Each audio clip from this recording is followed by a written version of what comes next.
Hey gang, today we're going to be taking what we've been working on the past couple of days and apply it to some real world problems. So we have linear function word problems in two variables. Let's take a look at the first example together. So Justin went to the bagel store to order coffees and bagels for his staff at work.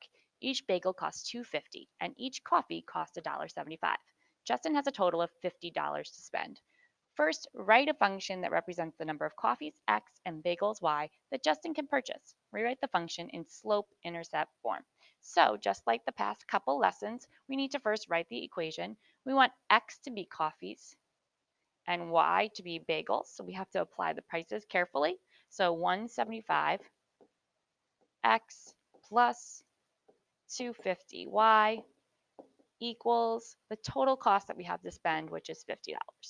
So now we rewrite that in slope-intercept form by subtracting $1.75 x from both sides, which gives us 250y equals negative 175x plus 50. Divide by 250 to get the y by itself. And we have y equals negative, I can't do that math in my head so quickly, so I'm going to do 1.75 divided by 2.5, and I get 0.7 or 7/10. I'm going to write 7/10 just because it's slope. X plus 50 divided by 250 is 20. So now we have an equation that we can easily graph. Keep in mind the x is the coffees and the y is the bagels. Negative 7/10 x plus 20 is our equation. So now we're going to use that to find some solutions to how many coffees and bagels he can actually purchase.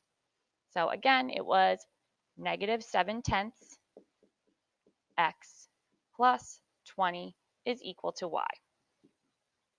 All right, so part B, set up the graph with axes that will make the scenario easy to graph. Then graph the function. All right, so we know we have to get as high as 20 because our y-axis is 20.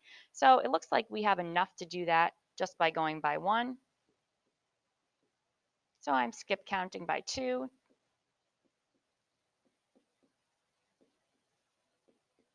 And we have plenty of space. And then for our x-axis, we can do the same.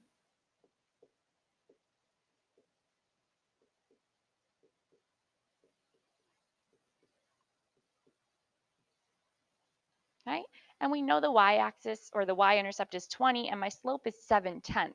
But I want to show you that we can actually pull up a table on our calculator to help us plot this more easily if our scales were not so nice to work with. So if you go back to your calculator and press y equals, and then you enter the equation y equals for y1 negative 0.7 x plus 20, and then you go to second table, which says right above the graph right here. So second table, we're going to press second graph. We have a table of all the values that would satisfy this equation. Now we know we can just go to 20. That's our y-intercept, and then go down 7 and over 10. So 20 minus 7 would be 13, and over 10 is going to bring me to 10, right there. And down 7 again, 13 minus 7 is going to be 6, and over 10 again is going to be 20. So that's going to be right there. And then we could do it one more time, but it's obviously not going to fit on my graph. So then we would draw our straight line through those points, and everything on here would represent solutions to our equation.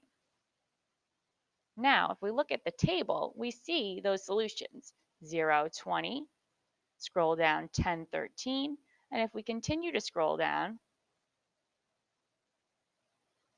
there's our 20 and 6. So the solutions that I would want to plot are right there. If I scroll down further, the next whole number answer would not be until 30 and negative 1. Obviously, I can't buy 30 of one thing and negative 1 of the other. That wouldn't make any sense. But if I wanted to pull up the points there to make it easier to graph, those are the whole number answers that I could very easily graph. So we've graphed that all. We know again that, let me just make sure I got it, that coffees were the X and bagels were the Y. So we should label that here as well.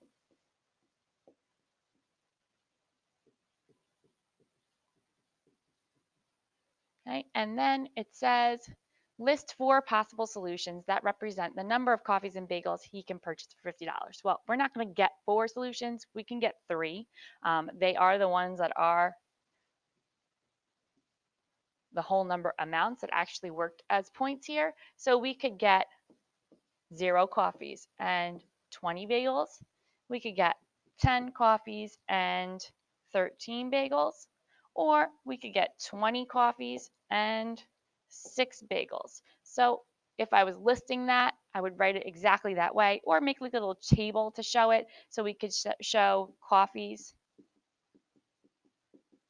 and bagels. We could have 0 coffees, 20 bagels. We could have 10 coffees and 13 bagels, or we could have 20 coffees and 6 bagels. So we were only able to get 3, but you should see the idea there.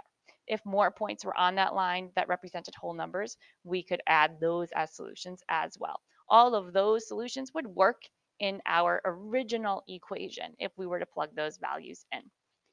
All right, so you guys are now going to be on your own trying the next example. Feel free to use your calculator to help you out. That table function can be used to graph any function if needed. If you're really not good at graphing slope y-intercept, use the table in the future to make sure you get the right points. All right, so you're on your own for number 2. Check in with me to be sure you've got it right, and then you can move on to your exit ticket.